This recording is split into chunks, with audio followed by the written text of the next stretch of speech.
Alrighty, kiddos, we are continuing with worksheet 2-2, okay? The second half of it, which is function operations. Your homework is from the same page that you did homework from last night, okay? I will be posting an answer key to the homework that was due today so you can check your answers, and hopefully that helps you to answer any questions that you had trouble on.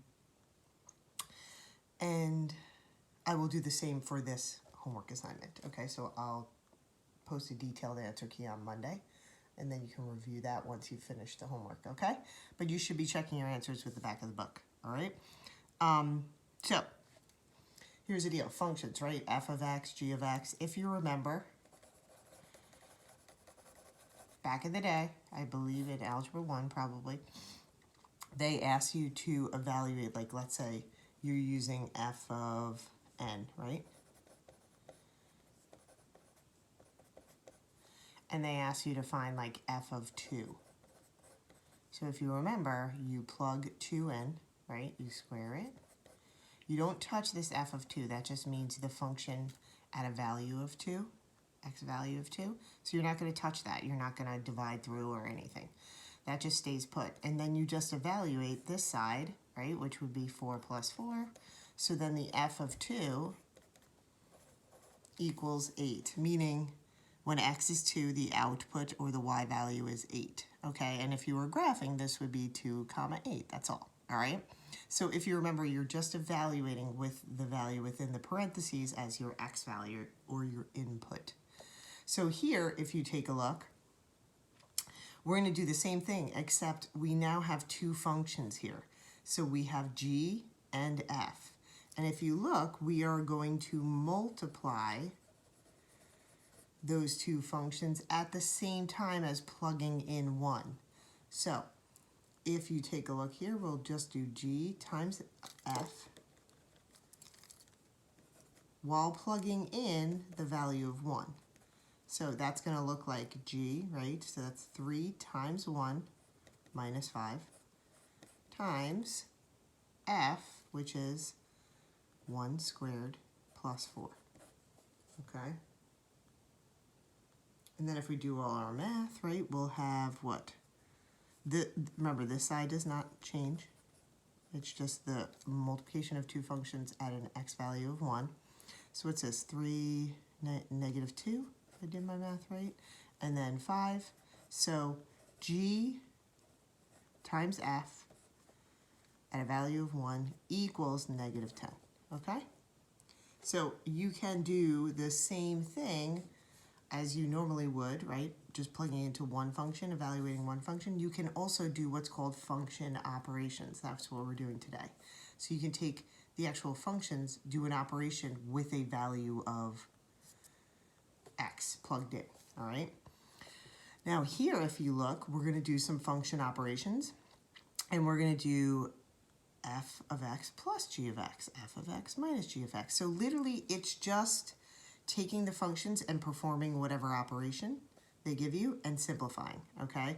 Now, on the homework, it's going to also ask you for the domain of these functions, okay? That's super important, so we're going to do that as well here, okay? So I didn't put that in the instructions. I should have. So if we were in class, I would say that, so we're going to find the domain, all right?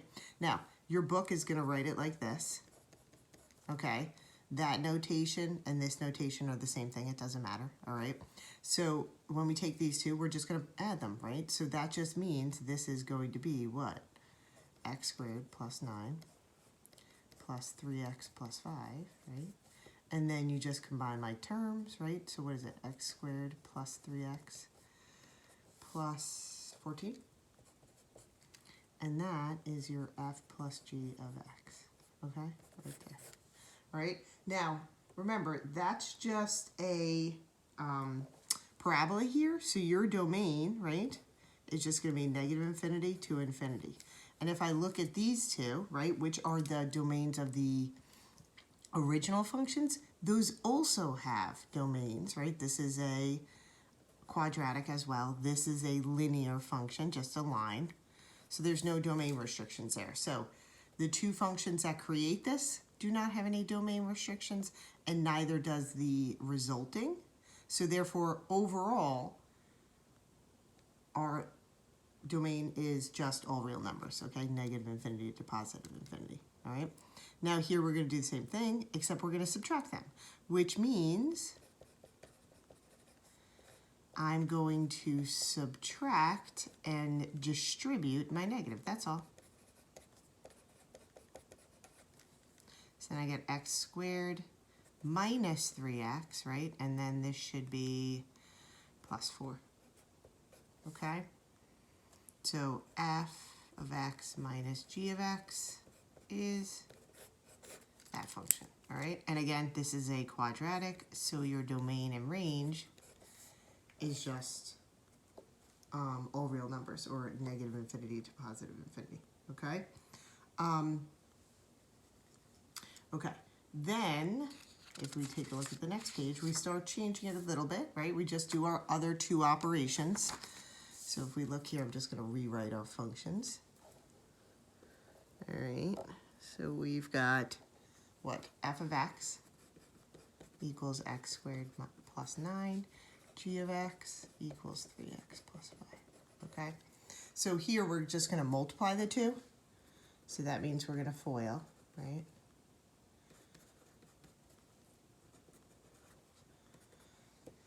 So then when I FOIL, right, we get 3x cubed plus 5x squared plus 27x plus 45. And that's just it. We can't do anything with that. Now, if you remember, when we talked about domain restrictions last class, the only real problems with domain restrictions, okay, where we would have changes to the domain, would be if we have a fraction or a radical. Now, in this case, this is a cubic. If you put this in your calculator, it will be a smooth and continuous graph. So you don't have to worry about any domain restrictions here. So this will just be negative infinity to infinity. And again, the two functions that we plugged in, those both have no domain restrictions, so we're good to go.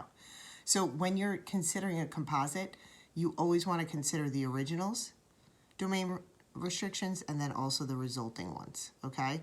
Now, this one, since it's a fraction, I know there's going to be a domain restriction.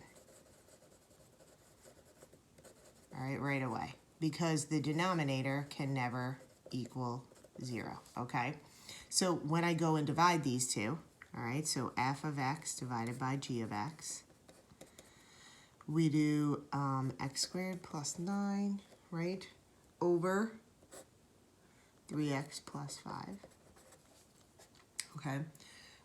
We can't factor anything here, right? So we can't cancel. So this is literally my answer. There's nothing to do.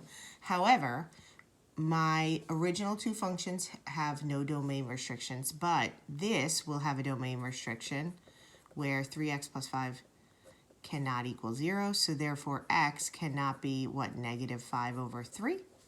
Okay? So therefore, our domain for this composite function is going to be negative infinity to negative 5/3, union negative 5/3 to infinity, okay? So every time you have division, there's guaranteed to be a domain restriction, all right?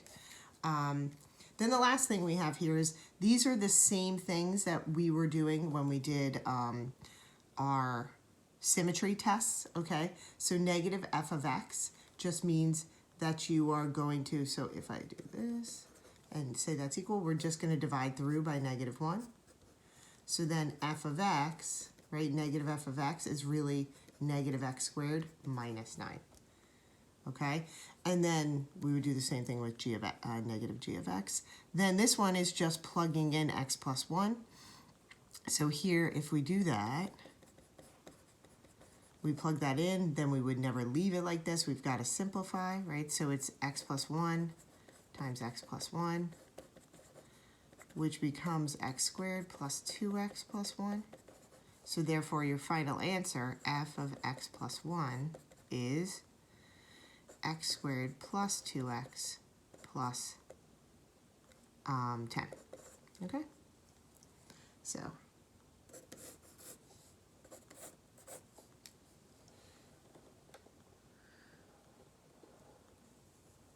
oh, yes, couldn't quite see that. Let me move it over a little bit. There we go. Okay.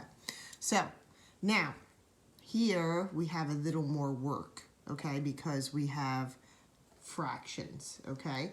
So, and I was a little nicer on the homework. I think the fractions are nicer for the reason that they have the same denominator. Here they do not, okay?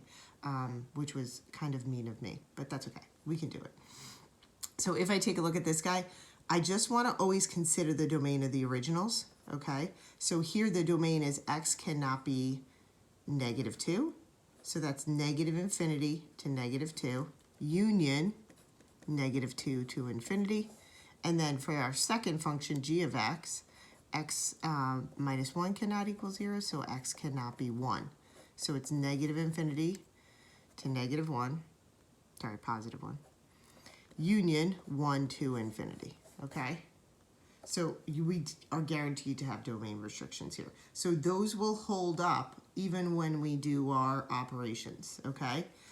So if we take a look here, right, we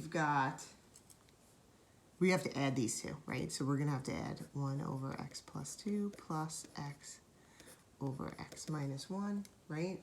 Which means I'm going to have to multiply, my LCD is these twos multiplied by each other, so it's x plus 2 over x plus 2. And then this is x plus 1, x minus 1. So then I'll get what? X minus 1 over, x minus 1 over our common denominator plus, and then if I distribute, x squared plus 2x over x minus 1 times x plus 2. So then our final answer should be x, if I combine my numerators, x squared plus 3x minus 1 over that. Okay? Now, you can leave this in factored form. So this is a little review. And then you can't factor this numerator, so you cannot simplify this, all right? And then our domain, okay? So our domain for this guy is going to be, a doozy.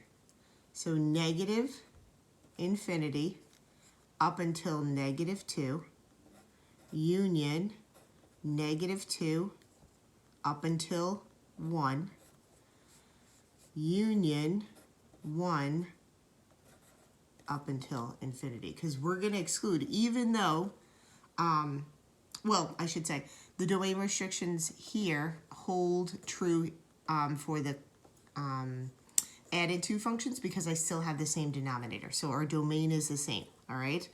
Then if I take a look at this guy, right, it's 1 over x plus 2 minus x over x minus 1, okay? And then we're going to do the same thing. The only catch here is now I'm going to be aware of the fact that here I'm going to have x minus 1 in my first numerator, just like in my other example, the first one. But now I'm going to have to distribute a negative x, right? So this is going to become, well, right now I'm just going to do x squared plus 2x. And then I'm going to have to, when I combine these two, I'm going to have to get x minus 1 minus x squared minus 2x over this whole guy. So therefore, my final answer will be negative x squared minus x minus 1 over x plus 2, x minus 1. Okay? And my domain is exactly the same. So the domain is true for both the addition of the functions and then also the subtraction because my denominators remain the same, okay? Okay, and then multiplication is way easier, right? Because it's just these two multiplied by each other. So it literally just becomes x over x minus 1, right? And then my domain, again, is going to be negative infinity, excluding negative 2. Then I pick back up at negative 2 to 1, and then 1 to infinity. So it's the same because, again, my denominator remains the same. Now, remember, this guy, right, we're going to use our original domain, and then we're going to divide. So my domain I could have an additional domain now because my denominator could change, we'll see. So if I'm going to divide these two, I'm going to do f of x over x minus 1. Now with division, remember, we're doing keep, change, flip. So I'm going to do 1 over x plus 2 times x, right? So therefore, I get just x minus 1 over x times x plus 2, okay? So if you look,